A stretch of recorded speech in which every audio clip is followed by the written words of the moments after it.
마가복음 2장 1절에서 7절입니다. 그때에 가이사 아구스도가 영을 내려 천하로 다 호적하라 하였으니 이 호적은 구레뇨가 수리아 총독이 되었을 때에 처음 한 것이라. 모든 사람이 호적하러 각각 고향으로 돌아가매 요셉도 다윗의 집 족속이므로 갈릴리 나사렛 동네에서 유대를 향하여 베들레헴이라 하는 다윗의 동네로 그 약혼한 마리아와 함께 호적하러 올라가니 마리아가 이미 잉태하였더라.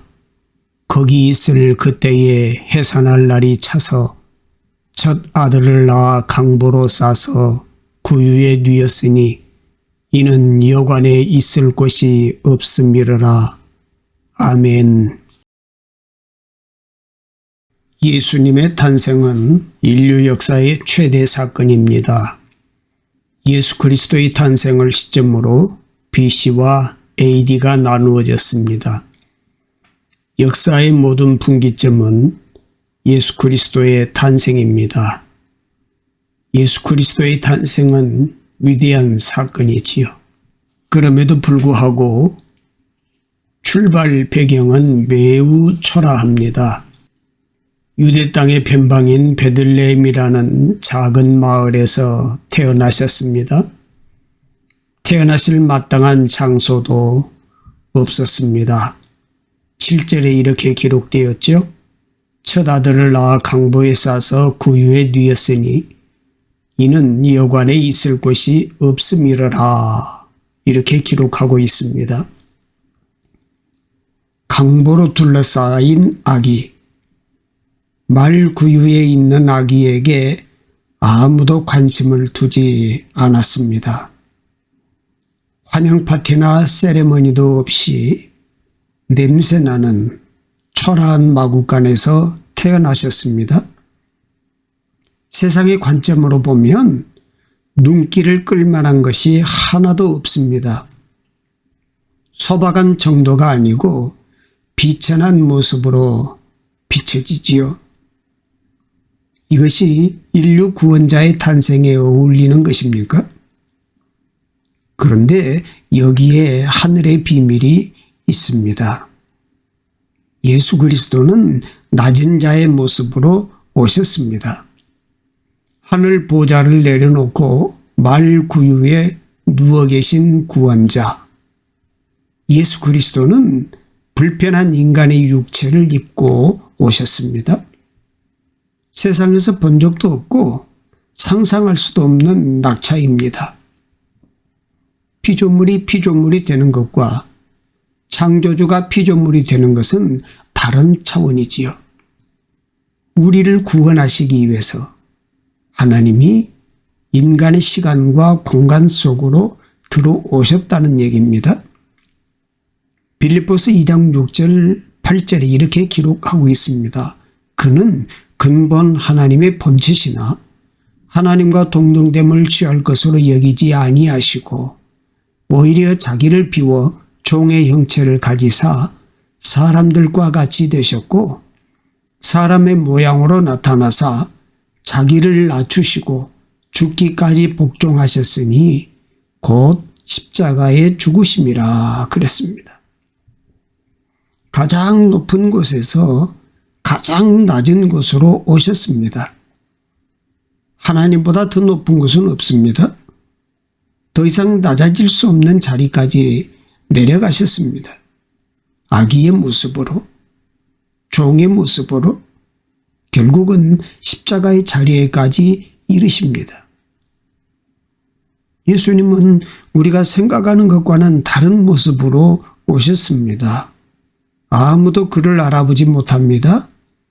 예수의 탄생을 맞이했던 사람들은 누구입니까? 당시 사회에서 별 볼 일 없었던 사람들, 그야말로 무명의 목자들이었잖아요. 모든 것이 변변치 못합니다. 세상에서 벌어지는 것과는 차이가 있습니다.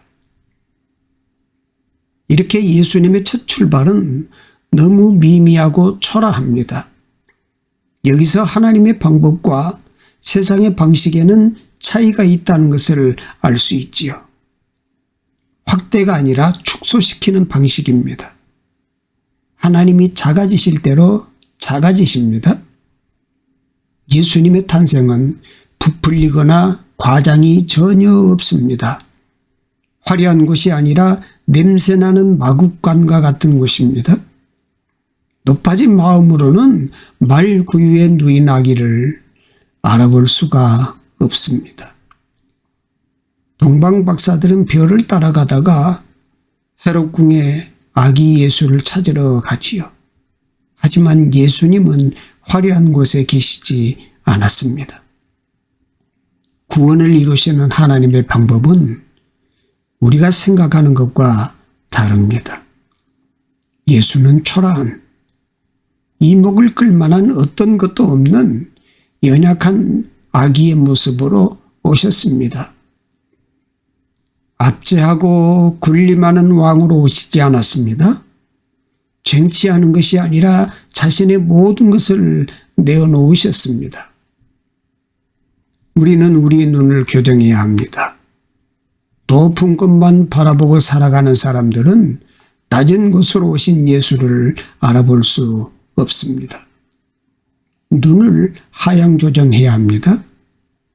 낮은 곳에는 사람들의 이목이 쏠리지 않습니다. 우리는 길을 쓰고 높아지려고 하지요. 조금만 내려가도 견디지 못합니다. 더 높은 곳으로 가려고 암투가 벌어지지요. 자신의 직급이 조금만 낮아져도 사표를 내고 싶어집니다.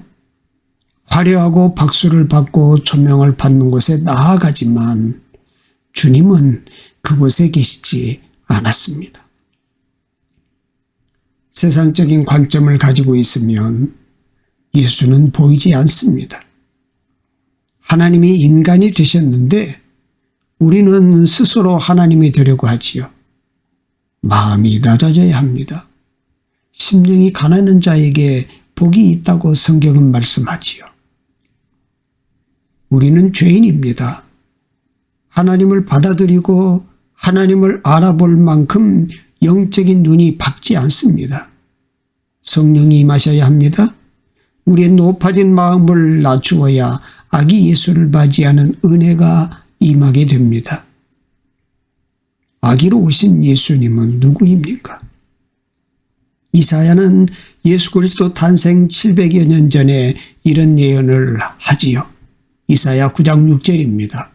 이는 한 아기가 우리에게 낳고 한 아들을 우리에게 주신 바 되었는데 그의 어깨에는 정사를 메었고 그의 이름은 기묘자라 모사라 전능하신 하나님이라 영존하시는 아버지라 평강의 왕이라 할 것임이라. 이렇게 기록하고 있습니다. 예수 그리스도는 온 세상을 만드신 창조주이십니다. 절대적 힘과 능력에 전능하신 하나님입니다. 창조주가 피조물의 일부가 되었습니다. 아무리 생각해도 신비로운 일이지요. 하나님과 죄인인 인간은 본질상 다르잖아요. 우리가 하나님께로 갈 수 있는 길은 없습니다.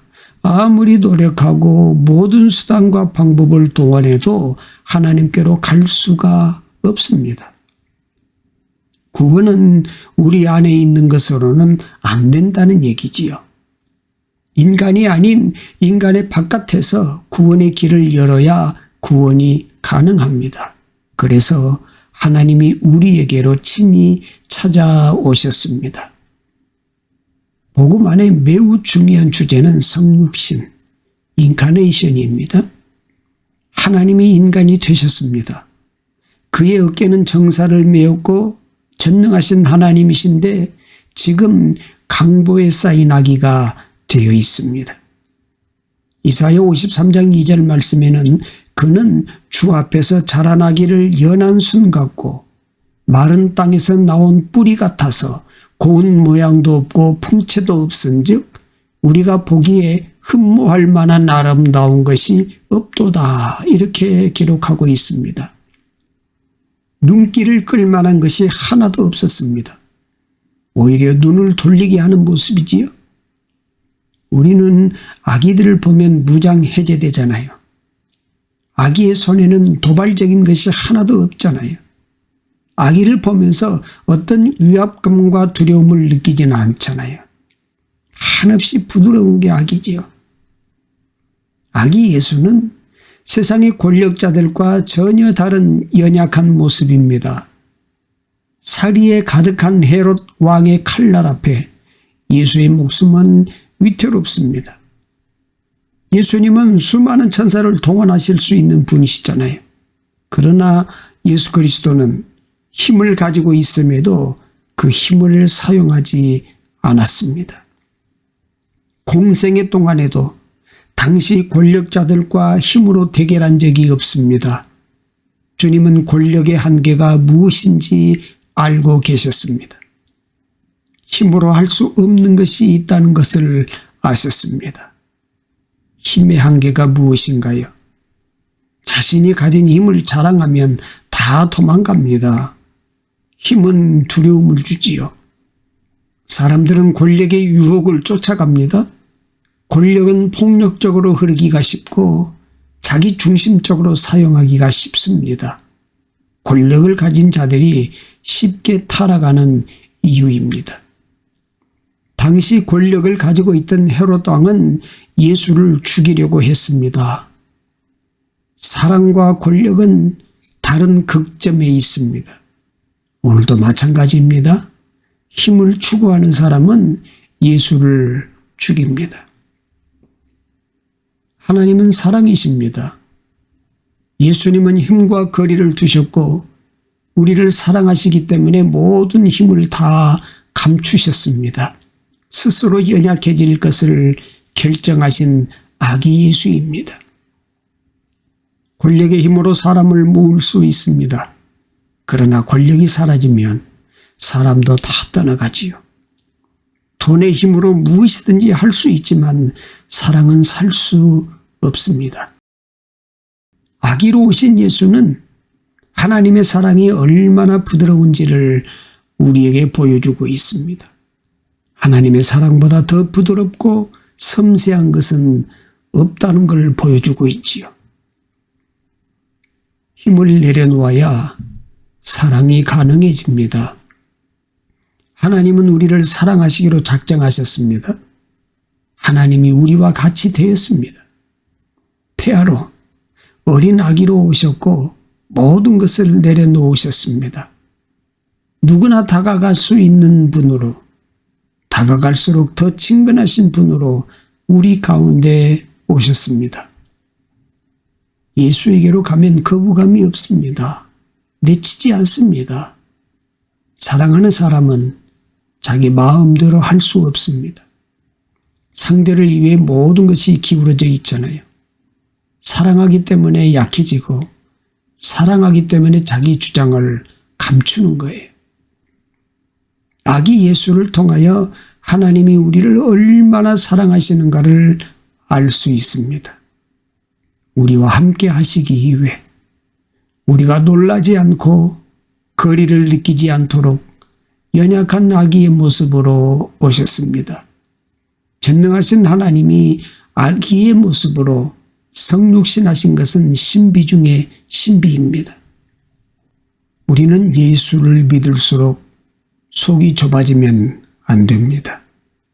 하나님은 온 세상을 품으셨습니다. 특정인만을 받아주시는 분이 아닙니다. 어떤 특정한 계층을 지지하는 하나님이 아니십니다.